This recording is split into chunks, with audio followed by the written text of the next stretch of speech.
Olá, ouvintes apaixonados por saúde e inovação. Bem-vindos ao PlanosCast, onde a gestão e a inovação no segmento de saúde pulsam em nossas veias. Aqui, nós mergulhamos nas histórias e nas mentes por trás das mais inovadoras práticas na gestão de saúde.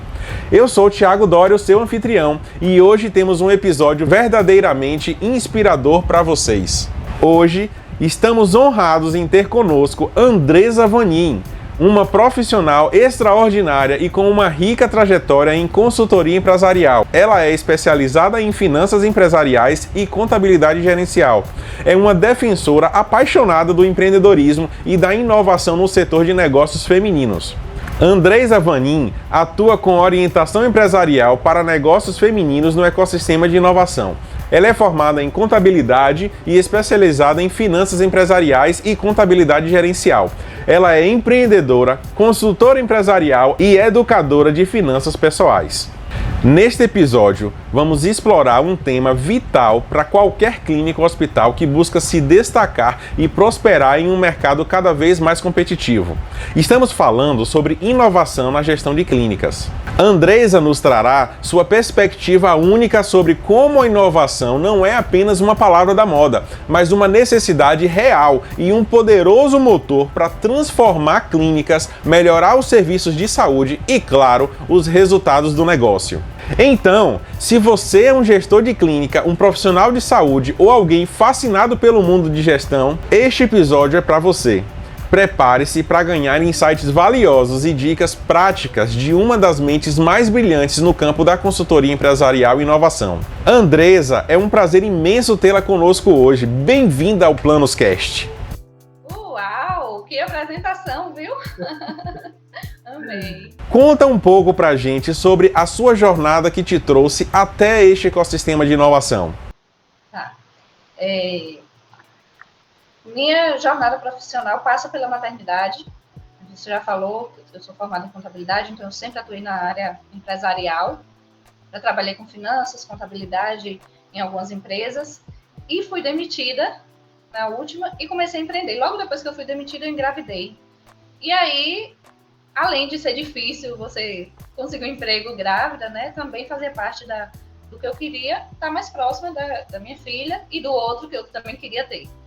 E aí eu comecei a empreender, abri uma empresa, não fui empreender na parte de consultoria, contabilidade, abri uma empresa de moda e fui viver como empreendedora, né? E porque eu virei uma empreendedora, eu comecei a ver as dificuldades do empreendedorismo feminino. Comecei a me deparar com outras mulheres que também empreendiam e vi que algumas coisas para mim eram mais fáceis porque eu já era da área empresarial, mas algumas outras coisas faziam parte de conflitos femininos, né, que outras mulheres também tinham, e comecei a atuar com a parte de orientação empresarial, consultoria e mentoria para essas mulheres.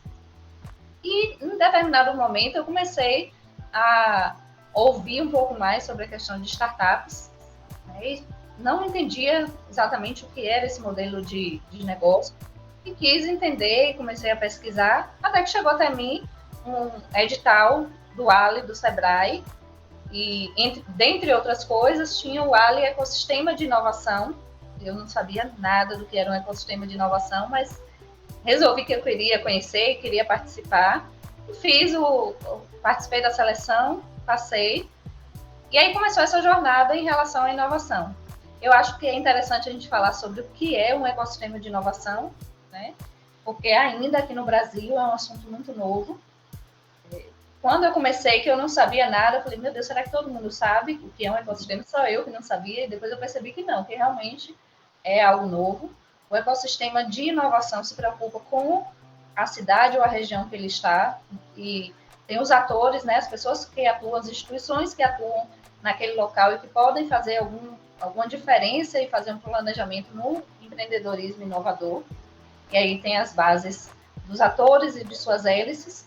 A gente conversa com o setor público, com as instituições de ensino e com os empresários, tanto de inovação quanto os empresários tradicionais. E o Sebrae, antes de chegar o agente de inovação, fez todo um planejamento. Isso aconteceu no Brasil todo, tá? Não foi só na nossa cidade. Então, em várias cidades do Brasil foi feito um planejamento para entender como estava a inovação naquele local.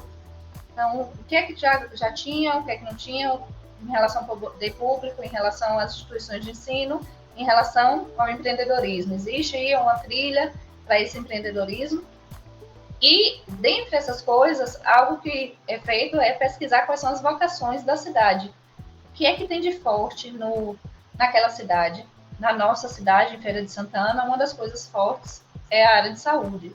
Então, o ecossistema de inovação tem interesse de saber quais são os problemas de outras áreas, mas também da área de saúde naquele local, como pode ajudar, como a inovação pode ajudar na área de saúde na nossa cidade. Então, isso aconteceu em Feira, mas está acontecendo no Brasil todo. Como você vê a inovação desempenhando um papel crucial na gestão de clínicas e hospitais? Primeiro, eu gosto também de falar sobre a inovação. O que é inovação? Porque a gente pensa em inovação como algo só ligado para a tecnologia. E inovação não é só tecnologia. Inovação é fazer algo de outra forma. Você ter um modelo de gestão e você percebeu que tem algo que não está dando certo e você pensar de uma forma diferente. Isso é inovar. Como fazer isso na área de saúde? Dos princípios da inovação é que precisa existir um problema. Então, se não existe problema, não precisa inovar, né? O time que está ganhando não se mexe. Mas no momento que se tem algum tipo de problema, você precisa fazer algo diferente. E é aí que a inovação pode ajudar clínicas, consultórios a mudarem, porque existem problemas nessa área, né? Existem vários problemas e precisam ser resolvidos. Qual a importância de inovar em um ambiente como o da saúde, especialmente para clínicas e hospitais? Nossa, é tanta coisa que pode mudar. Se for olhar pela experiência do cliente ou do paciente, tem muitas coisas que acontecem dentro de clínicas e hospitais que são problemas para esses locais, né? Então, a questão de marcação de consulta, a questão de tempo de espera, a questão de planos de saúde, que é algo mais interno, as glosas que acontecem nesses planos, questões da parte de saúde realmente, né? De como não ter erros em diagnóstico, como melhorar procedimentos médicos. Então, a gente pode falar tanto da área de gestão, quanto da parte mais técnica de consultas, né, da medicina mesmo. Então, tem muita coisa que pode ser mudada, pode ser melhorada. E a inovação, eu sei que eu falei que a tecnologia não é a única coisa, mas a gente está no momento da tecnologia, da inteligência artificial, e ela está vindo para ajudar nisso daí, né? Como as clínicas podem efetivamente identificar os problemas em seus negócios que precisam de soluções inovadoras? Um dos pontos é você perguntar a seus usuários, clientes e funcionários precisam ser ouvidos. A gente precisa entender quais as necessidades daqueles clientes, o que é que incomoda seus clientes, seus pacientes. É interessante, quando se fala em clínica, falar sobre cliente. Algumas pessoas não gostam, né? O paciente não é um cliente, é diferente. Mas, por outro lado, a gente vem de algo que muitos gestores da área de saúde são médicos e não entendem de gestão. E olha a pessoa que está diante de você como um paciente, um doente, né? Alguém que está precisando de uma ajuda na área de saúde. Mas aquela pessoa está ali também para receber um serviço, e ele também é um cliente. E precisa ser visto como cliente, precisa entender sobre a experiência daquele cliente naquele local. E isso durante muito tempo não aconteceu, né? De preservar a experiência que aquela pessoa tem no seu consultório, tem naquele local. E aí, como é que eu faço? O que incomoda meu paciente ou cliente quando ele entra no meu consultório, na minha clínica? O que é que não está sendo bom, desde a minha recepção até passar pelo meu consultório ou se for um hospital, o período que está internado, enfim, nos diversos procedimentos que existem dentro de um hospital. O que incomoda ele? E o que incomoda meu funcionário também? O que não está sendo bom para o meu funcionário? Quais as ideias que meu funcionário tem? Então, Se ele começa a ouvir as pessoas que estão no dia a dia, ele pode melhorar e ser mais assertivo nas suas ações. Isso pensando na parte do operacional. A gestão também é outra coisa, né, que pode ser melhorada através de mudanças, especialmente as tecnológicas. Então, você precisa fazer uma gestão, conhecer seus números, conhecer suas entradas, suas saídas, brincar com os números, né? Brincar e ouvir seus números também. Muitas vezes os números são deixados de lado. O que eles têm a me dizer? Eu costumo comparar muito os números da parte de gestão, da contabilidade, com aqueles exames que a gente faz. Eu faço um exame, um hemograma, e não adianta nada se eu não usar aqueles números. Eu lembro de algumas vezes que eu já fiz exames, e aí eu vi que algum índice estava acima. Falei, meu Deus, estou doente. E aí cheguei lá no médico, e ele falou, não, mas esse daí só está um pouquinho acima, mas não tem nada a ver porque o outro não está. Ele está ouvindo os números, né? É uma brincadeira aquilo ali, você saber, você conhecer. Sem conhecer e sem saber, você não vai fazer muita diferença. Você não vai identificar a doença da sua empresa. Aí, se eu deixo de lado os exames, né, que são os números da gestão, e não uso, eu não tenho como identificar quais são os problemas para poder resolvê-los. Uhum. É muito interessante, pegando até um gancho do que você falou sobre clientes e pacientes. Tem algumas pessoas que dizem o seguinte, que todo paciente é um cliente, mas nem todo cliente é um paciente. Muitas vezes, o paciente, a palavra paciente, está ligada a uma patologia, a um tratamento. Então, às vezes, essa pessoa é ligada a alguém que esteja doente ou sofrendo de alguma enfermidade. Mas, hoje, nos tratamentos de saúde, você tem uma série de serviços que não estão necessariamente ligados a uma doença ou uma patologia. Às vezes, as pessoas procuram clínicas especializadas para melhorar a sua saúde, não porque elas estão doentes, mas porque elas querem melhorar alguma coisa. Às vezes elas procuram com a finalidade estética. Às vezes elas procuram porque elas têm uma dúvida sobre algo que elas estão sentindo e elas gostariam de um atendimento especializado que elas possam ter um esclarecimento sobre algo. Então é interessante essa questão e o pessoal às vezes as pessoas ficam receosos de dizer, o paciente é o cliente, não é o cliente. É o cliente, como toda empresa tem clientes, uma clínica e um hospital também tem clientes. E muitas vezes esses clientes são também pacientes. Sim, muito bom, porque realmente, né, a gente vê hoje profissionais da área de saúde entrando com tudo na área de estética, né, enfermeiros, na medicina, a dermatologia já fazia isso, mas dentistas. Então, você está indo para um lugar fazer determinado procedimento, especialmente nessa área. Às vezes, quando você está doente, você procura o melhor médico, nem sempre o atendimento lá é tão bom. Só que isso as pessoas estão se cansando também, né? Não é porque foi assim que vai continuar sendo assim. Estão chegando novos profissionais, novas pessoas já com outro tipo de mentalidade. Então, é nesse momento que você precisa inovar. Eu fiz isso dessa forma, mas hoje as pessoas não estão mais aceitando ser tratadas dessa forma. Como eu posso mudar? O que eu posso fazer para que isso melhore? Um exemplo que eu acho bem interessante é a agenda de uma clínica.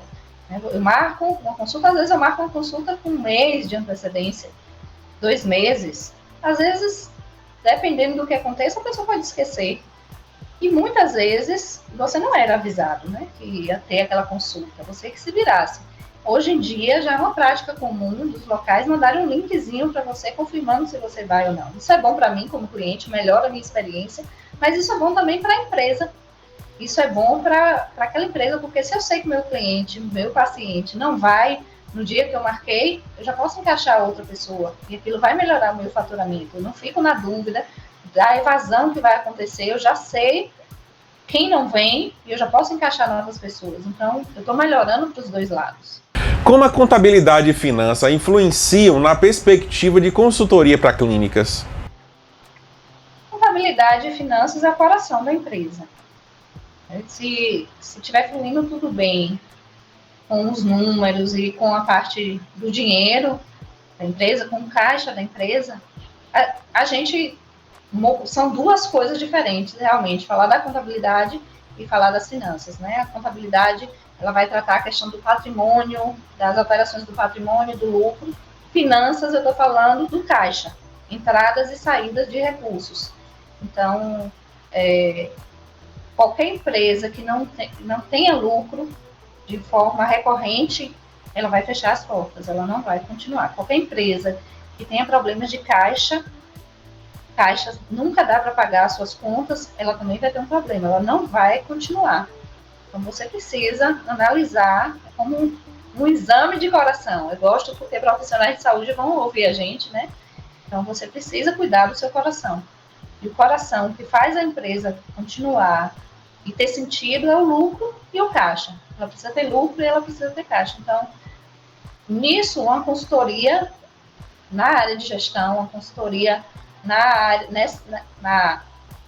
nessa área, ela vai analisar o que é que está acontecendo, como é que está sendo precificado, tem lucro, não tem lucro, os serviços, quais são os serviços que mais são interessantes para aquela empresa, qual é o serviço carro-chefe, o que é que ela poderia melhorar ou tirar, porque não está sendo bom, porque está tirando lucro, está consumindo outras áreas.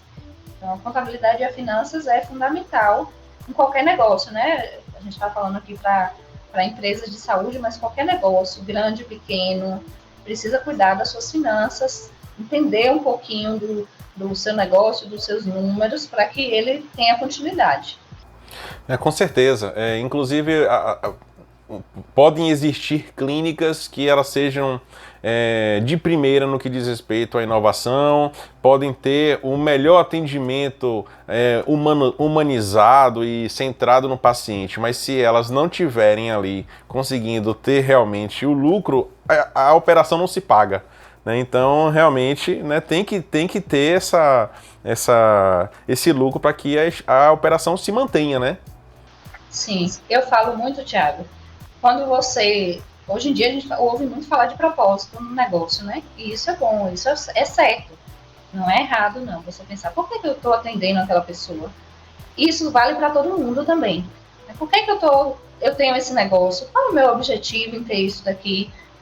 Não deve ser só ganhar dinheiro. Porém, se você tem um negócio e você não ganha dinheiro, aquele negócio vai parar. Porque ninguém vai ficar com um negócio que não está tendo lucro, um negócio que nunca tem dinheiro para pagar as contas, e lucro e caixa são coisas diferentes, né? Mas se o negócio não está tendo lucro, uma hora vai dar problema no caixa. Então, se você não cuida dessa área, por mais propósito que você tenha, a sua empresa não vive só de propósito. Ela vai viver de um caixa e um lucro bem ajustado. E para isso, você vai passar por várias áreas ou por todas as áreas do seu negócio. Como a orientação empresarial pode ajudar clínicas a se adaptarem às mudanças do mercado de saúde? Você ter um profissional que lhe ajude no que realmente é importante para o seu negócio é fundamental. Então, a gente tem diversas informações, tem diversos índices e diversas coisas que podem ser implementadas em diversos negócios. E para o meu negócio, o que é que eu preciso? Então, novamente, eu vou usar como exemplo a área de saúde. Né? Eu estou me sentindo mal, eu estou querendo emagrecer, eu posso fazer um monte de dieta, um monte de coisa, mas eu preciso de um profissional para me dizer, para entender sobre mim e saber o que é melhor para o meu caso. Não dá para pensar que porque a clínica vizinha, o hospital vizinho está fazendo de um jeito que eu tenho que fazer daquele jeito e vai dar certo para mim. Então, a orientação empresarial, a consultoria empresarial, a mentoria, traz um profissional para junto de você, para entender o seu negócio, alguém que estudou sobre aquilo ali, e isso vai facilitar as suas escolhas. Então, junto com você vai ter um profissional que vai lhe dizer o que é bom o que não é bom. Então, na hora da escolha de um sistema, por exemplo, se você tem um profissional, ele vai entender se aquele sistema é bom para você, é aquém ou é além das suas necessidades. Ele vai entender quais são os problemas que você tem, quais são as situações que você precisa resolver e o que é que você precisa realmente investir. Quanta gente já investiu errado em sistemas, né? Investiu e não tinha nada a ver com as necessidades, porque não consultou alguém que realmente entendia de um negócio. Uhum. Sem contar que quando você tem uma equipe especializada em gestão e administração do negócio, dos médicos, por exemplo, você permite que o médico exerça a atividade de médico. Então, é importante que o médico tenha essa disponibilidade para exercer o exercício da medicina e não fique preocupado com as questões administrativas que estão ali girando em torno da clínica. Então, uma equipe que venha dar esse suporte administrativo eficiente, bem treinada, é o que vai dar a tranquilidade para o médico, para a psicóloga, para a fisioterapeuta, para o dentista, exercer a sua atividade de formação no dia a dia. Isso, e a gente sabe que a formação desse profissional não foi voltada para a área de gestão, né? Então, se você tenta dar conta da parte financeira, de atendimento e de tudo, você vai perder tempo para atender seus clientes, seus pacientes. Então, você precisa ter um outro suporte. A não ser que alguém decida ir só para a área de gestão. Eu conheço clínicas que tem mais de um sócio, e aí um deles, que é formado na área de saúde, decidiu que não iria atuar como profissional da área de saúde, iria só para a parte de gestão e se especializou nisso e fez cursos, e ela é uma grande gestora. Começaram na época que se formaram, logo depois de se formarem, hoje já tem mais de 15 anos de mercado, cresceram, mas aquela pessoa não se dedicou como profissional da área de saúde, ela se dedicou como gestora. Então, precisa ter um gestor. Você precisa ou um gestor externo, terceirizado, ou um gestor lá dentro, vai precisar ter alguém que cuide, porque é algo que demanda tempo, né? É algo que tem muitos detalhes. E se você não entende disso daí, se você não gosta disso daí, você precisa ter alguém que goste, que faça, que seja o trabalho daquela pessoa, porque vai lhe ajudar, vai fazer com que você não passe por problemas que não deveriam, não precisariam passar. É quase que uma conta de matemática que o profissional ele precisa fazer. A empresa em que eu empreendo, a minha empresa, ela ganha mais dinheiro como? Com o meu tempo investido em atendimento de pacientes ou o meu tempo gerindo a atividade administrativamente. Então, geralmente, ao fazer essa conta, observa-se que o tempo dedicado ao atendimento do paciente ele gera mais resultado do que eu desembolsar isso e pagar um profissional que faça isso por mim. Se você quer se dedicar à sua profissão, que você estudou e aquilo que você gosta, mas você quer ter um negócio também, bote isso daí na mão de um profissional, na mão de quem entende. É a mesma coisa da gente querer tomar remédio sem orientação do médico, não dá. Quem vai, o profissional que é o médico da empresa é quem estudou, quem entende, é você, sou eu. Então não adianta achar, né? O achismo não cabe porque a gente está em algo que é uma ciência, né? Existe a forma correta de ser feito. Quais estratégias de gestão você recomendaria para empresas de pequeno porte e emergentes? Cuidar dos seus números, cuidar da sua gestão, não deixar solto. Isso, deixar os números soltos é algo que normalmente dá problema em qualquer negócio.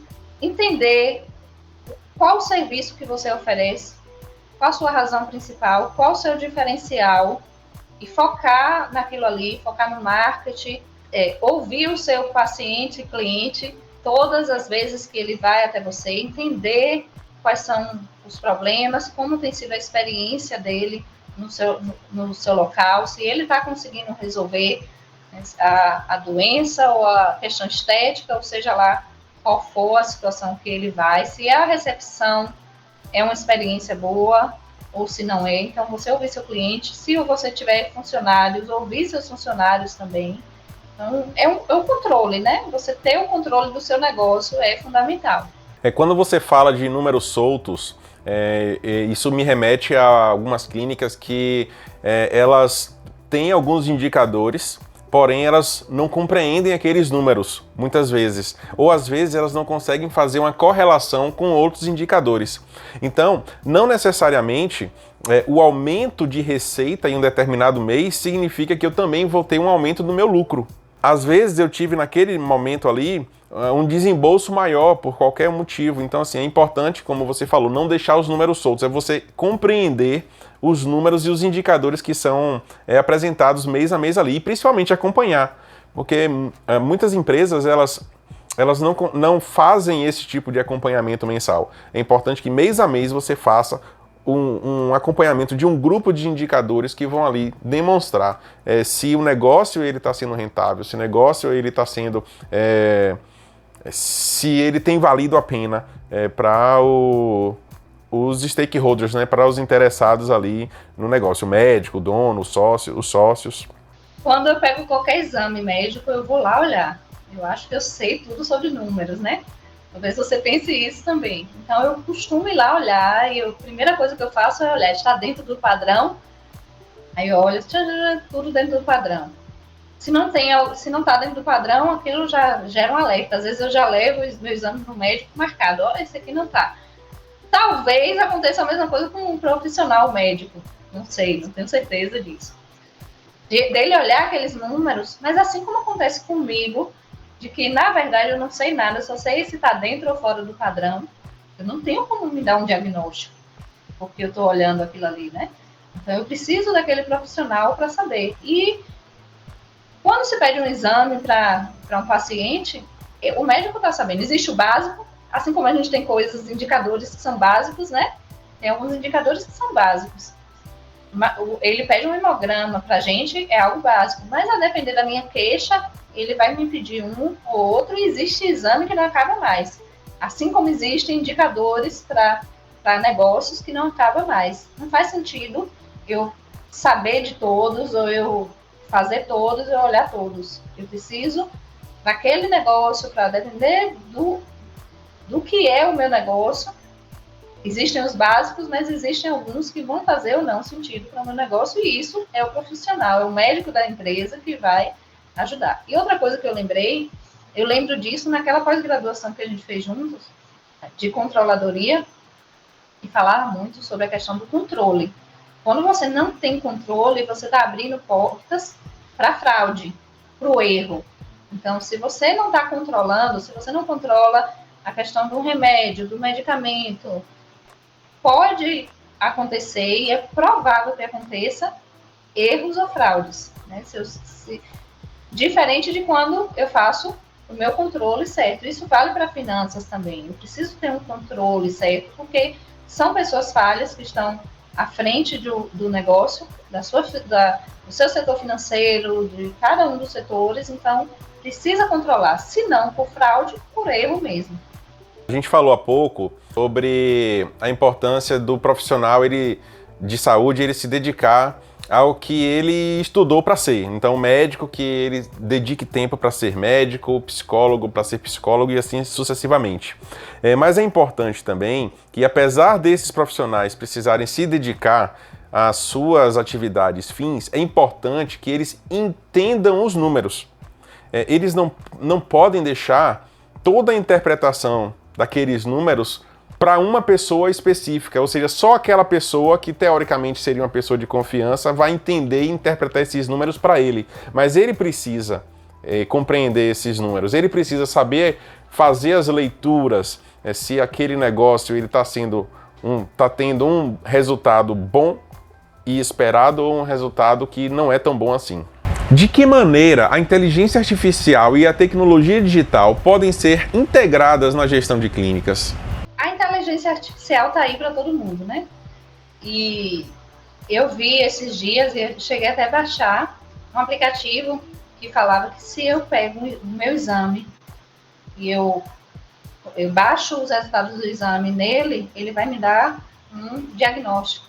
daquilo ali. Isso não vai substituir o médico. Mas por que eu estou trazendo isso daqui? Porque a inteligência artificial tem feito isso, né? De conversar com aquela pessoa e fazer com que se ganhe tempo. Então, no momento de uma marcação de consulta, ao invés de você ter alguém conversando com aquele paciente, você pode direcionar até chegar em uma pessoa, né, até chegar em um funcionário.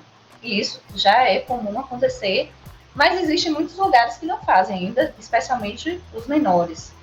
Então, hoje você já não imagina mais em ter uma clínica sem essa parte de monitoramento de um agendamento.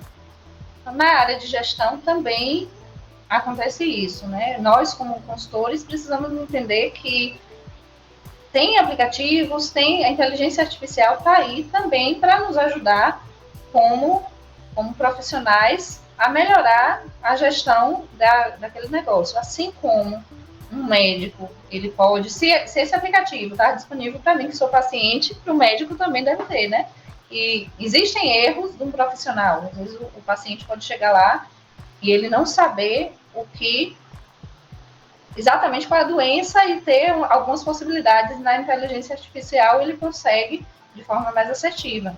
Na área da gestão, a inteligência artificial também vai fazer isso. Se eu pego os números e eu tenho um sistema que me forneça algo mais assertivo em relação ao meu negócio, aquilo pode me ajudar. Então, a gente está no momento, Tiago, da inteligência artificial, que a gente ainda não sabe quais são os próximos passos, né? Todo mundo, acho que em 2023, ouviu muita coisa. Né? O chat GPT chegou, meu Deus, e agora? Como vai ser? Vamos parar um pouco com a inteligência artificial, porque a gente não sabe o que é que vai acontecer com a humanidade se avançar demais. Então, a gente está no momento que fala-se algumas coisas, né? Um profissional da medicina, o robô vai poder operar e vai poder, se coloca todos os dados, a própria inteligência artificial vai poder colocar. Esse é um lado assustador, né, que as pessoas têm falado.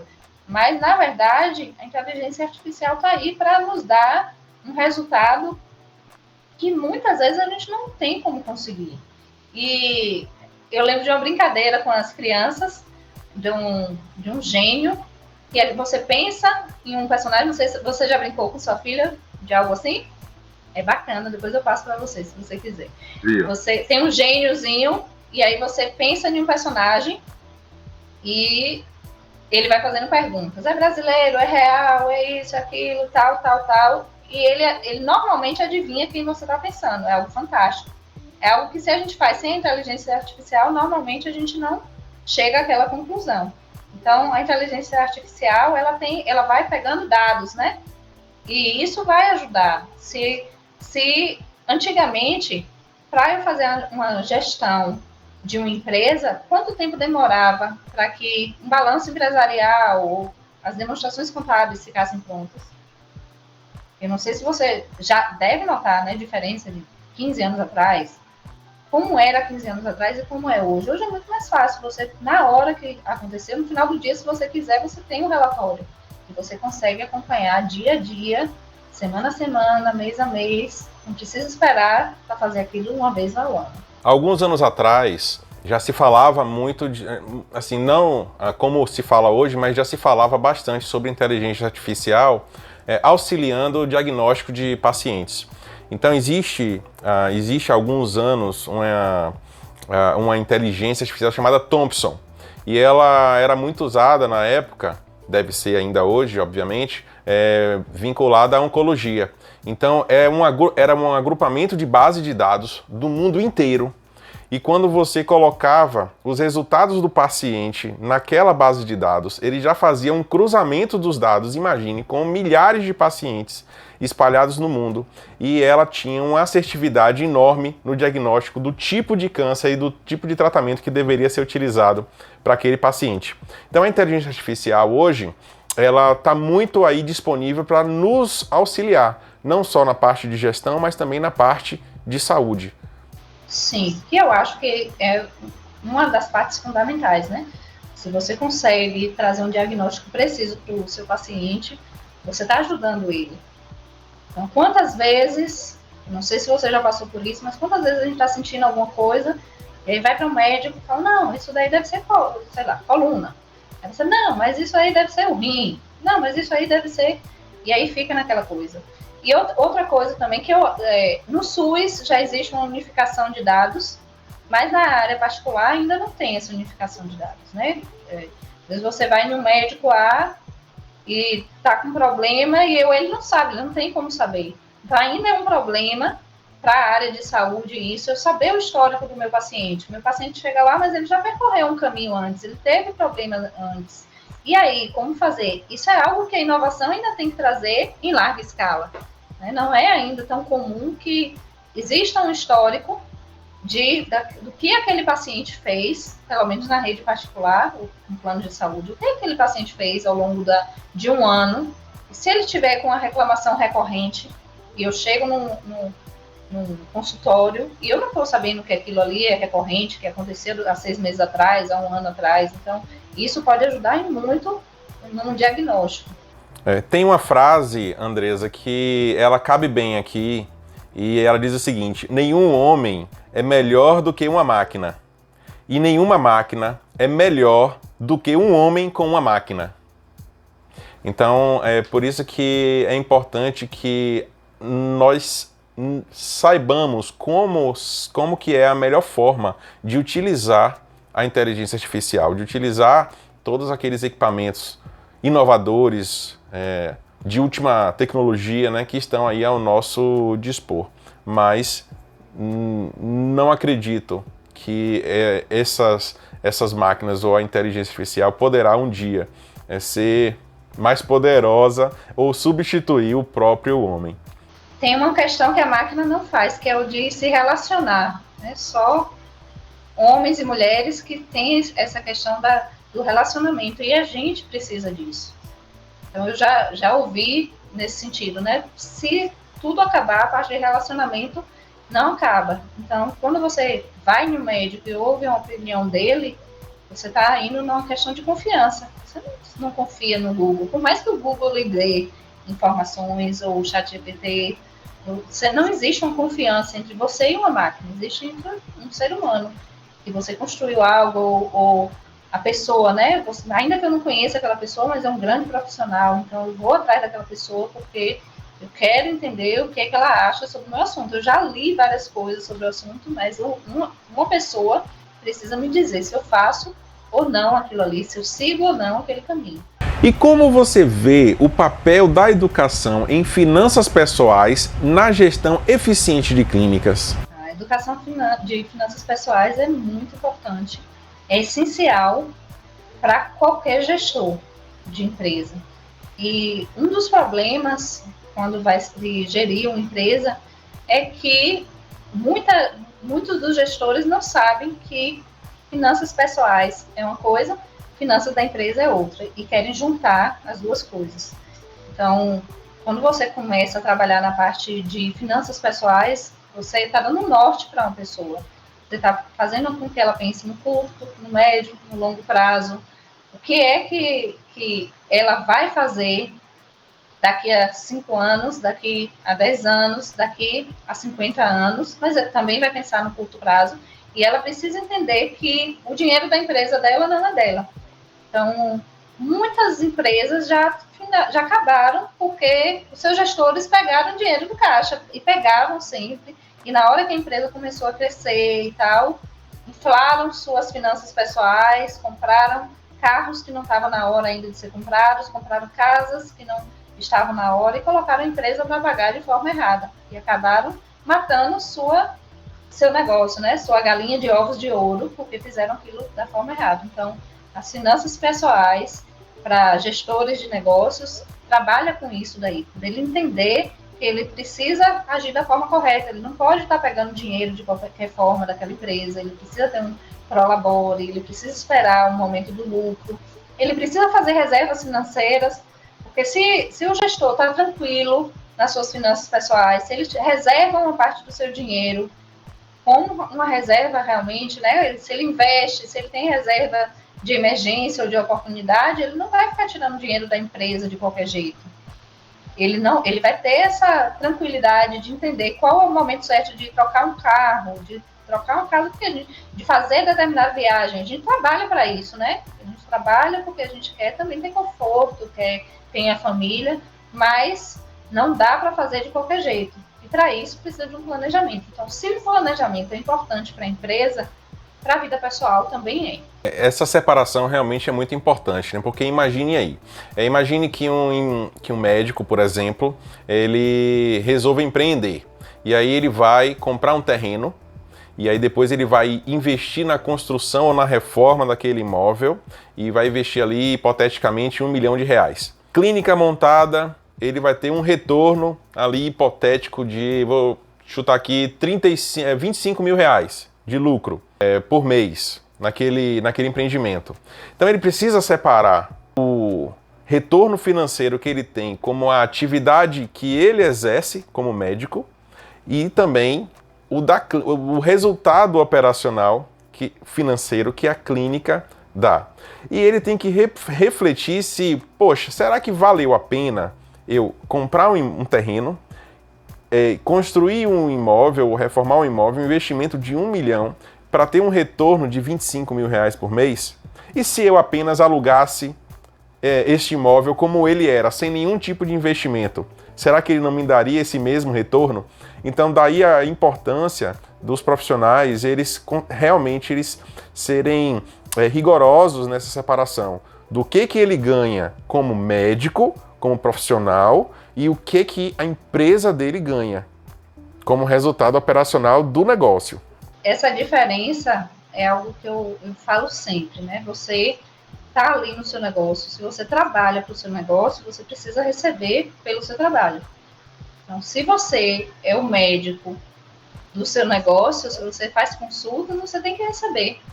Só que o seu negócio é um negócio. Então, imagine que você começou a crescer muito e você também quer abrir espaço para que outros médicos atendam no mesmo consultório que você. Como você cobraria para aquele médico? Eu alugaria sala. Eu estou pensando em algo pequeno, tá? Então, eu alugaria minha sala para aquele médico a tanto por hora. Você concorda que você também tem que pagar para sua empresa isso daí? Então, você precisa pagar para sua empresa. No final das contas, vai ter um lucro, e aquele lucro, uma parte vai retornar para você, mas você precisa entender qual o seu percentual, qual o percentual que é seu, porque você teve direito do seu trabalho, qual o percentual que você precisa pagar à sua empresa, porque você está usando o espaço da sua empresa. É meio louco isso, né? Mas a empresa é minha, eu que coloquei o valor para que ela funcionasse, certo, mas eu preciso pensar também, porque eu quero que aquele negócio tenha continuidade. Então, nesse exemplo que você deu do R$1 milhão, imaginando que a empresa, a pessoa fez um planejamento, né? Ela planejou e ela entendeu que R$1 milhão poderia ser pego, tal, era melhor realmente fazer daquele jeito. Mas se o gestor, ele não tem, na sua vida pessoal, ele não tem um planejamento, ele pode uma hora se ver frustrado, porque ele pode ganhar muito dinheiro e gastar na mesma proporção. E ao final de um período ele fala, poxa, eu já ganhei dinheiro demais e eu não vejo o resultado, porque eu só fiz despesas, né, eu não fiz com que o dinheiro trabalhasse para mim, eu fiz coisa errada, e agora o que é que eu faço? Minha empresa está lá crescendo, mas eu estou afundando. Então, planejamento é importante, né? Não é porque você está faturando R$1 milhão por mês que está tudo bem na sua vida pessoal ou até na sua empresa. No que tange ainda a educação de finanças pessoais, é importante que os gestores das empresas, eles também atentem para a educação financeira pessoal dos seus colaboradores. Porque imagine aí, se você tem uma equipe que ela está o tempo todo com a corda no pescoço, o tempo todo essa pessoa está recebendo cobranças, ela tem um monte de conta para pagar e não sabe de onde tirar esse dinheiro, porque às vezes são pessoas que estão ali sem aquela educação financeira básica. Então, e isso muitas vezes compromete a qualidade do atendimento, porque essas pessoas são linha de frente nas clínicas. Então é importante que os donos de clínicas, os gestores, eles também pensem em o que para eles às vezes é básico, muitas vezes para suas equipes, para seus colaboradores não é. Então eles precisam oferecer esses cursos de gestão financeira pessoal para que, pelo menos nessa área, sua equipe ela esteja ali bem orientada, saiba como utilizar de forma inteligente os recursos financeiros, não gaste tudo, sempre tenha uma reserva, se programe para os gastos que são gastos pontuais anuais, né? Como todo início de ano você tem às vezes IPVA, IPTU, etc., né?